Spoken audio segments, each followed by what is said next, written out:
Siamo con Mattia Stella, presidente di Arcigay Vicenza, e qui per parlarci, per spiegarci questa manifestazione regionale per i diritti, per il riconoscimento delle unioni civili che si terrà a Vicenza sabato 12 dicembre alle 15. Ci racconti come sarà questa manifestazione? Sarà una manifestazione regionale, innanzitutto molto colorata. Sono state coinvolte associazioni della provincia e anche da altre province, anche fuori regione. È stato un momento di sintesi tra le varie associazioni per dire no, dopo i gravi fatti accaduti negli ultimi mesi, pensiamo ai libri messi all'indice dal sindaco di Venezia, piuttosto che agli spazi negati dal sindaco di Padova, a qualche sindaco di provincia qui vicino che ha proposto l'introduzione di una tassa sugli omosessuali e così via. Allo stesso tempo dicembre è il mese in cui si celebra la famiglia tradizionale in Veneto, una cosa voluta dalla giunta Zaia, insomma, e quindi è il mese giusto per riuscire a esprimere il nostro pensiero.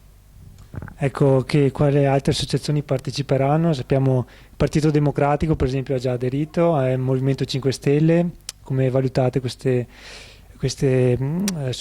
partiti che vi sostengono e quali altre associazioni vi sostengono?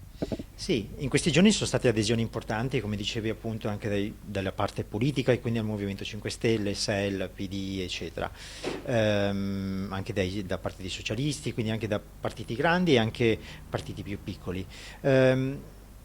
Oltre alle adesioni del mondo politico ci sono state anche adesioni importanti come quelle della CGIL e di tantissime altre associazioni che ruotano intorno al campo dei diritti civili. Chi promuove questa iniziativa sono gli Arcigay di Vicenza, Padova e Verona, l'Arcilesbica di Treviso, Delos, Amnesty International, la rete degli studenti veneti, i lieviti di Verona, eccetera. Quindi una rosa di associazioni molto importante e corposa.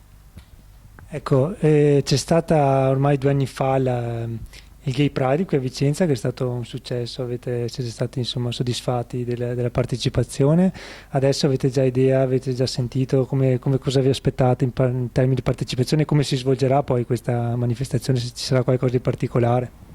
È una grande scommessa, nel senso che i Gay Pride si svolgono a giugno, quindi anche in un mese molto favorevole. Riuscire a coinvolgere le persone in un mese complesso e come dicembre è una sfida nuova, insomma. Però siamo convinti che se il tempo regge, le motivazioni per scendere in piazza ci sono, la carica anche, quindi basta portare anche oltre alla voglia di partecipare anche magari qualche amico e qualche parente. Ecco, la risposta che vi aspettate invece dalla città, durante il Gay Pride, insomma, abbiamo visto c'è stata una buona partecipazione anche di altri cittadini mentre passava il corteo, insomma, avete avuto dei consensi positivi. La città, come ti aspetti adesso a 2 anni di distanza, come vedi, insomma, la risposta della città di Vicenza? Vicenza solitamente reagisce bene, va detto che dal Pride a oggi comunque ci sono state delle novità come questa famosa campagna anti-gender che alcuni gruppi conservatori e cattolici hanno condotto negli ultimi mesi, che ha portato, l'apice è stato poi l'approvazione di una mozione, la mozione Berlato, la cosiddetta mozione anti-gender presso il Consiglio regionale. Insomma. Quindi c'è questa incognita perché questa campagna ha creato scompiglio, ha creato anche paura tra le famiglie, insomma, raccontando un sacco di fiabe, però siamo convinti che quando alle persone dai motivo di riconoscersi in una causa giusta, rispondono in modo molto positivo. Ecco, in conclusione vuoi fare un appello ai vicentini e a tutta la regione, insomma, per partecipare, per stare con voi, perché venire insomma, in piazza a Vicenza il 12 dicembre? Guardate Vicentini, a gennaio probabilmente riprenderà la discussione sulla legge Cirinà in Senato. Quando si parla di diritti civili, Pierpaolo Pasolini diceva i diritti civili sono i diritti degli altri.